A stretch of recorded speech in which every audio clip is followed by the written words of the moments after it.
Okay, in this session what we're going to deal with is sharpening. Very contentious area. Way too big a subject to be dealing with in the context of a DVD like this. Obviously we've got an enormous amount of retouching we're doing here. Sharpening is only a small portion. All of the other assets that I make will be on the website, giving you the whole insight of how to sharpen different pictures in different conditions, different types of image. So in here we're just focusing on how to sharpen or not sharpen a flesh tone. So it's quite simple. I just make a copy of the background because I want this to be non-destructive.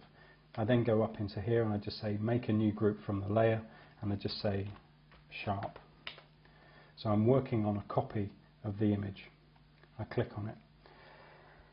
I learnt sharpening many years ago when I was about 16 or 17 when I operated a drum scanner.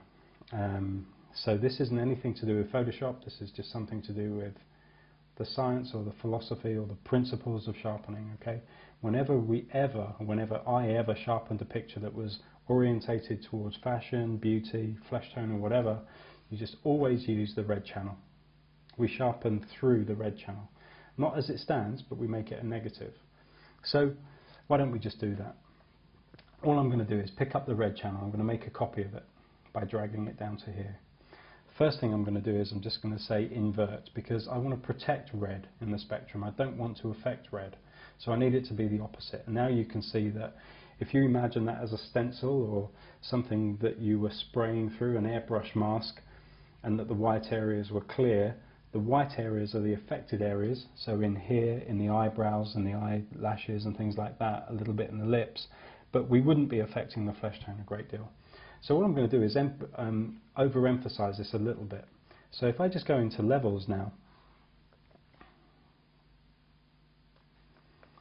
what I can do is I can just pinch a little bit in the highlights. So I'm just going to clip just a little bit here and here. So I'm just bringing in the shadows a little bit. I'm just bringing in the highlights just a tiny fraction, and it's just going to make the whites a little whiter and the blacks a little blacker. And as you can see now, because that is absolutely black in there, there will be no sharpness in that area, and the sharpness will graduate perfectly and become proportional to the image.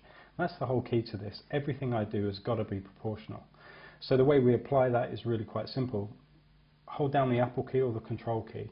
You click then on the mask that you want to load as a selection. So I just click on the alpha channel.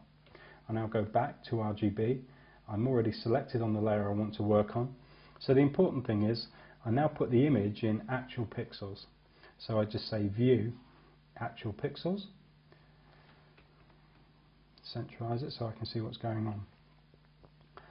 I then go into here and I just say hide the extras, which is Apple or Control H. That turns off the display of the selection. I don't want to be looking at that while I'm trying to decipher or determine how much sharpness I need for this image.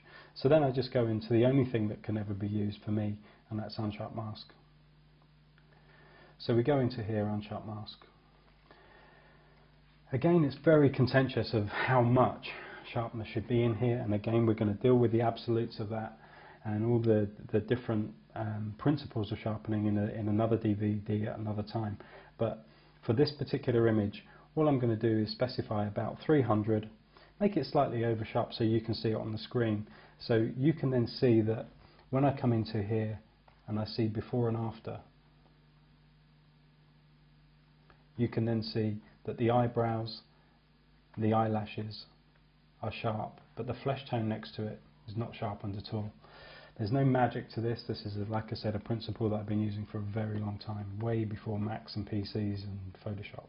So I'm just going to leave it on 301 and I'm going to be done with it. Of course, maybe I'd refine it a little bit more, but for this demonstration, that's perfect. The point here is that we're doing it through a red copy. How much you sharpen it, that's entirely up to you. But if you do it through a red copy, instead of having a tolerance of sharpening this much, your tolerance goes like this. So again, not much to it, very simple, a negative red for when you're doing a flesh tone and you get that sharpen. So if we now zoom that up so you can see the eyes and the eyebrow, and I'll just turn off the folder, really big difference. Okay? It's that simple.